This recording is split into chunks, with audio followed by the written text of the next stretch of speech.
Bem, então dando sequência ao nosso pacote de infecções do trato respiratório, nós hoje vamos abordar a COVID. A COVID nós dividimos ela em três vídeos, três curtos vídeos. Nós vamos abordar os aspectos gerais da COVID, depois sobre diagnóstico, tratamento e vacina. Provável início, o provável foi colocado aqui porque nós não temos certeza de quando realmente começou, mas a notificação começa em dezembro, né, quando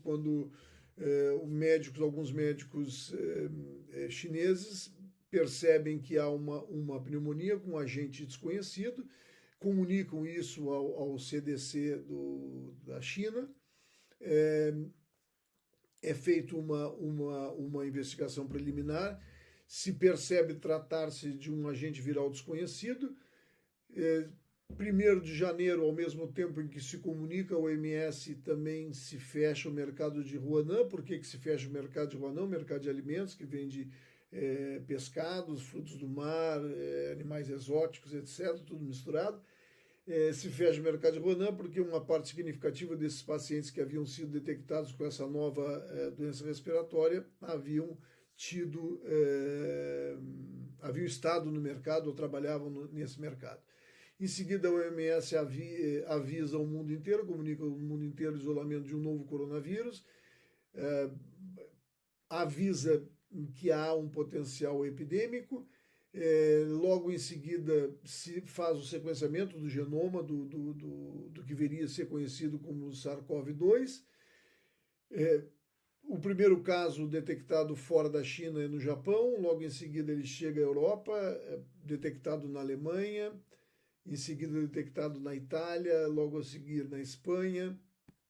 Em 31 de janeiro a OMS declara uma emergência internacional e a OMS viria a declarar dia 11 de março como uma pandemia. Até 14 de março, a Espanha, por exemplo, não havia tomado nenhuma atitude mais drástica. Dia 8 de março tiveram várias passeatas que ocorreram pela Espanha inteira.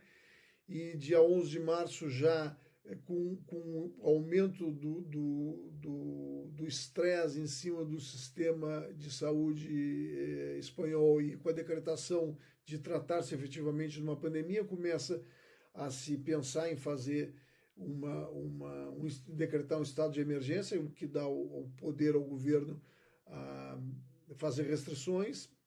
E dia 14 de março, então, é estabelecido o lockdown, com uma restrição de movimentação bastante importante. Aqui o timeline do que aconteceu em Hubei, né, na província de Hubei, onde está a cidade de Wuhan, mais ou menos o que eu disse, entre os dados que foram acontecendo até o início do diagnóstico propriamente dito dos casos, quer dizer, quando nós temos aqui o boom, né, da pandemia. E essa figura é para comparar com outras doenças. Você tem aqui a taxa de mortalidade, né, comparada entre várias doenças infecciosas do trato respiratório. E aqui embaixo você tem a taxa de reprodução, o R0, né, capacidade que o vírus ou o paciente tem de transmitir o vírus e infectar o vírus, né? O R0, quanto maior o R0, maior a expansão do vírus e, portanto, por força de consequência, expansão da doença. O R0 é muito considerado porque quando nós temos um R0 menor que 1, a gente entende que já uma pessoa não consegue passar para uma, é menos que uma, então a pandemia começa a cair. Quanto à mortalidade, o ebola tem uma mortalidade muito superior, uma taxa de fatalidade bastante superior à da Covid-19, a tuberculose também, mas ela tem uma taxa superior a, por exemplo, tanto a pandemia de 1918, a gripe espanhola, quanto a gripe sazonal.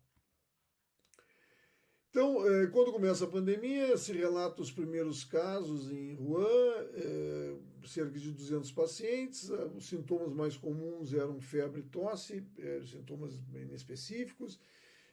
menos comuns, fadiga, dor nas articulações, dor de cabeça, uma frequência respiratória maior, uma respiração mais curta. A saturação em alguns pacientes já é um indicador de agravamento, quando você diminui a saturação de oxigênio, por isso todo mundo correu para comprar oxímetro. E mais raramente algumas pessoas perdem o olfato, o paladar e têm diarreia. Positiva. E a sua proteína mais importante é a glicoproteína S, ou a spike glycoprotein, que é a proteína que faz a conexão com o receptor, o ACE2, da célula humana e, portanto, internaliza o vírus para que ele seja produzido. Os coronavírus não são novos, existem coronavírus sazonais que causam resfriado durante todo o ano. E existem alguns coronavírus que têm potencial epidêmico que já foram isolados em outras épocas. Todos eles vêm do morcego, passam por um hospedeiro intermediário. Isso aconteceu em 2002 com o SARS-1 e aconteceu há cerca de 10 anos atrás com o MERS-CoV, que passa pelo camelo. Ambos os vírus foram para o homem e daí se disseminou na comunidade, nos hospitais, etc. Quanto ao SARS-CoV-2, também o vírus teria vindo do morcego, se isolou e sequenciaram um vírus muito similar do morcego, um coronavírus muito similar, passaria por um hospedeiro intermediário, que a priori é o pangolim, e daí passaria para o homem, e o homem disseminaria. A diferença entre essas duas linhas é que aqui a mutação ocorre no hospedeiro intermediário, e aqui ocorreria no homem. Pelos estudos de sequenciamento e filogenética, se viu que essa possibilidade é muito pouco provável e, portanto, a mutação teria ocorrido no hospedeiro intermediário. O espectro da doença em quase 45 mil indivíduos, estudado na China, no vídeo que eu mandei a vocês, apresentado por Antônio Falck, mostra que a grande maioria tem um sintoma bastante leve, cerca de 80%, uma severidade atinge mais ou menos 14% e as formas mais graves numa minoria de 5%.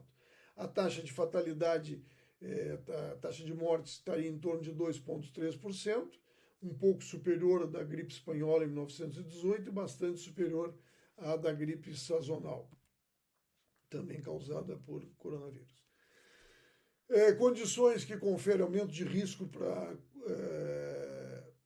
severidade da doença por SARS-CoV-2, então uma Covid grave, asma, doenças pulmonares crônicas, doenças cerebrovasculares, diabetes, hipertensão, imunodepressão, uma série de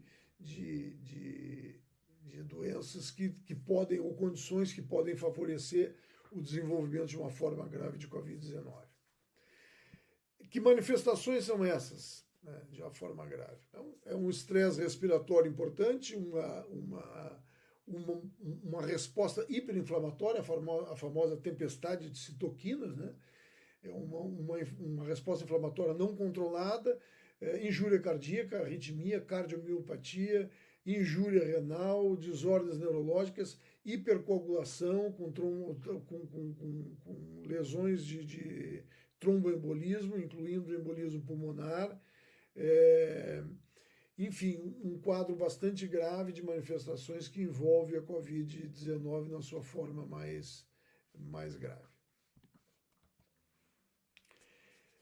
Esse é um resumo que foi feito do estudo na China, né, com um número significativo de pessoas, mostrando então já no adiantado do conhecimento da doença, que as doenças cardiovasculares têm um papel importante com Covid-19, né?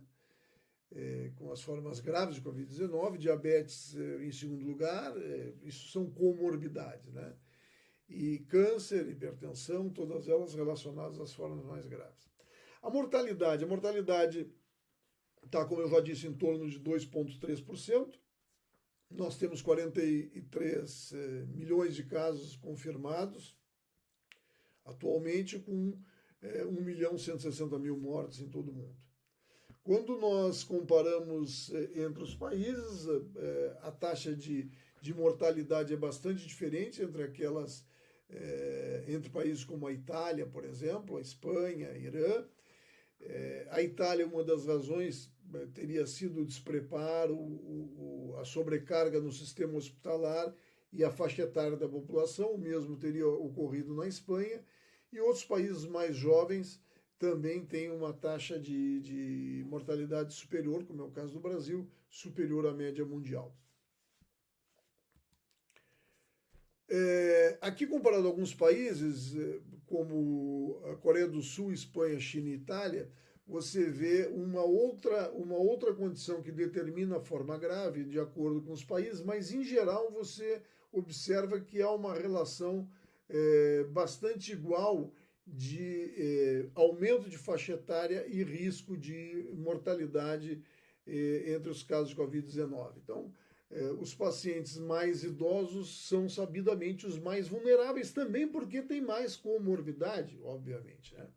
Então, aqui a Covid-19 já nos abre as portas, né, para mostrar que existem populações que deveriam ser melhor preservadas ou que são prioritárias no controle e no manejo da doença.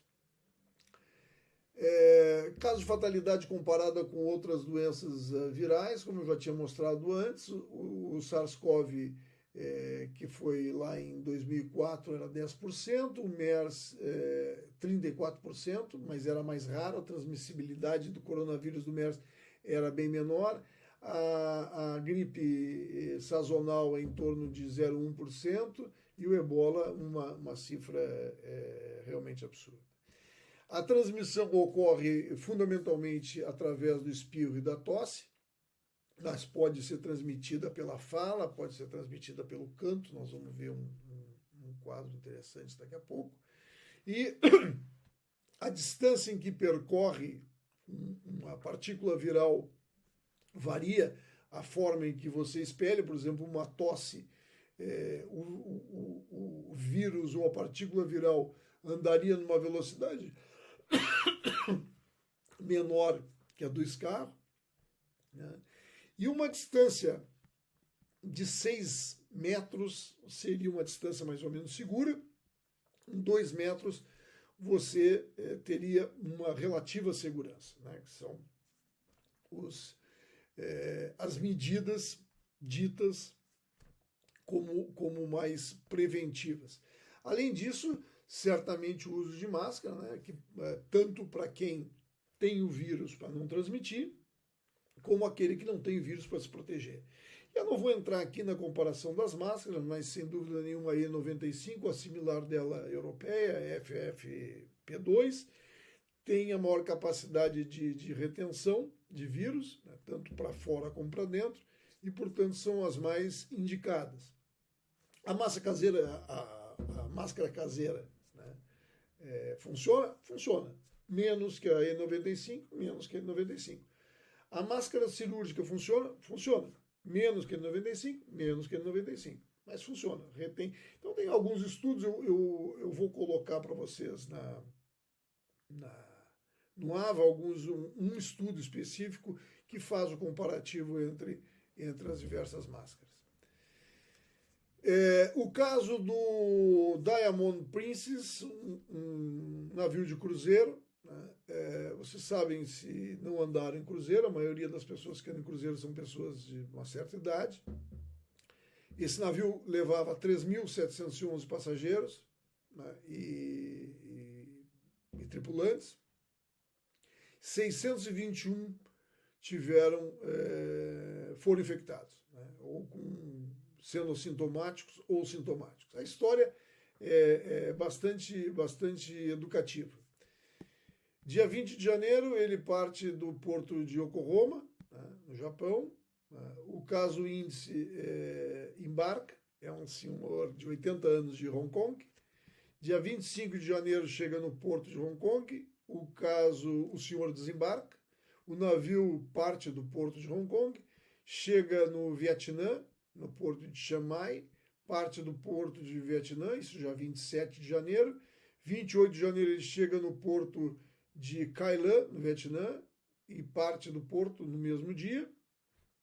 Dia 31 ele chega em Taiwan, porto de Keelung, e parte do porto de Keelung também no dia 31. Dia 1º de fevereiro ele chega no Japão, no porto de Nara, parte do porto de Nara no mesmo dia, e se detecta o caso índice como lá que se desceu em Hong Kong como confirmado com Covid-19. Dia 4 de fevereiro ele chega no porto de Yokohama e os passageiros e a tripulação ficam em quarentena por determinação do governo japonês. O estado de saúde de todos os passageiros e membros da tripulação foram checados, questionários por questionário, por oficiais da quarentena, etc. Aqui estão uma fotografia de alguns passageiros em quarentena. Dia 5 de fevereiro, o laboratório confirma o caso de Covid detectado, quarentena determinada de 14 dias, inicia às 7 horas da manhã do dia 5, e os passageiros são solicitados que fiquem nas suas cabines. 18 de fevereiro, 3 dias depois, termina a quarentena. Essa é a história do Diamond Princess. Agora eu pergunto a vocês, quem canta seus males espanta, diz o ditado. Mas recentemente saiu um artigo, não foi um artigo, na verdade foi uma nota do CDC dos Estados Unidos, mostrando um coral onde houve uma disseminação do vírus, né, para vários membros do coral. Aqui o caso índice, né, o caso índice, e todos em amarelo foram infectados. 32 confirmados e 20 prováveis casos. Só os lá de trás, que estavam longe do cantor aqui, que deveria ser o barítono, é que não se infectaram. Vejam a capacidade de transmissão desse vírus, né? O quão espetáculo é, claro que cantar como tossir e espirrar, né? Dependendo da intensidade que você canta, e a intensidade e o tempo que você canta, a possibilidade de espalhar vírus é brutal. Então, já temos duas coisas para se preocupar: fazer o cruzeiro ou não fazer o cruzeiro, cantar ou não cantar. E hoje, o dia que eu estou gravando esse vídeo aula, dia 27 de outubro, saiu um estudo mostrando uma disseminação de SARS-CoV-2 num voo que tinha apenas 17% de sua ocupação. Onde vocês estão vendo em laranja são os casos de infectados com SARS-CoV-2, né? Todos positivos, né? Divididos por grupo, grupo por proximidade, por terem ficado mais tempo no aeroporto, e todos em azul são assentos não ocupados. Portanto, vejam que esse avião voou 7 horas e meia, né? E havia aqui uma grande fartura de lugares, portanto, com bastante espaço, intervalo entre bancos, e provavelmente o caso índice é esse aqui com a estrelinha. Então vejam a capacidade de disseminação desse vírus em ambientes como um avião. Então já não navio, cantar e avião. Estamos restringindo. Ainda isso aí é uma curva em relação ao voo, né? Temos 59 casos, né? Todos que estão em verde tiveram no voo, e os que estão em laranja foram os que tiveram contato com os verdes e que se infectaram depois. Então vejam a capacidade de disseminação. Você adquire num determinado lugar, infecta e depois sai espalhando. É isso que faz com que exista a pandemia. Um outro aspecto interessante que eu queria também falar nessa breve apresentação, que tem se escutado muito é a imunidade de rebanho, né? Bom, você pode adquirir imunidade de rebanho de duas maneiras. Uma, vacinando a maior parte da população. Você teria que um indivíduo infectado e vários indivíduos desprotegidos, suscetíveis em azul, e, portanto, você espalharia a infecção, enquanto na imunidade de rebanho você teria em roxo aqui vários indivíduos protegidos, imunizados, e você não conseguiria fazer o vírus circular. A outra forma é a própria disseminação da imunidade através da produção de anticorpos pela doença.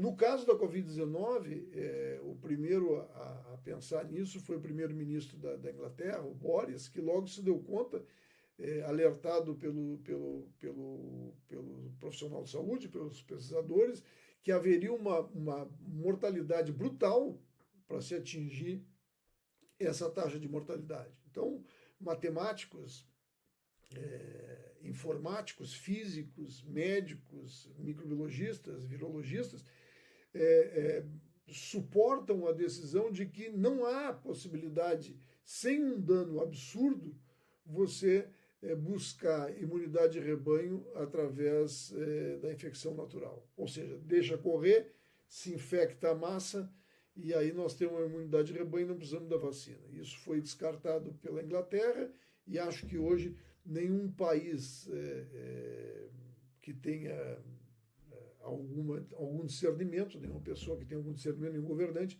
acredita que possa fazer imunidade de rebanho sem vacina. Medidas preventivas, então, são aquelas que vocês já conhecem, né? Nós começamos com afastamento social, quando não usamos máscaras, álcool gel como medida preventiva. Hoje eu vi há pouco tempo alguns materiais que estão sendo aplicados em corrimão, balcões, que são antivírus, portanto, já protegem e eliminam a necessidade de você ter que ficar passando álcool gel o tempo inteiro.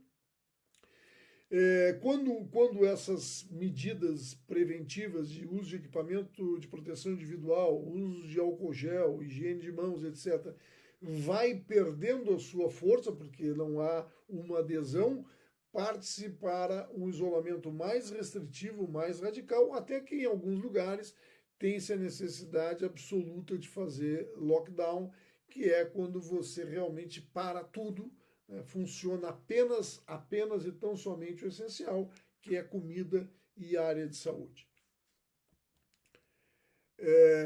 A máscara, como eu já disse a vocês, reduz de forma significativa a transmissão, tanto para quem está infectado como para quem não está infectado. Isolamento. Hoje se fala muito se deveria manter o isolamento e onde isso é realmente uma medida que não é fácil de ser tomada e deve levar em conta uma série de aspectos, mas o fato é que essas curvas mostram que onde se implantou um distanciamento social, houve um achatamento da curva. Bom, alguém desavisado, que não seja da nossa área, pode dizer, mas isso não acaba a pandemia. Não, não acaba a pandemia. Mas reduz a velocidade com que ela se expande e protege o sistema de saúde, protege os profissionais de saúde do caos que pode gerar uma grande quantidade de casos.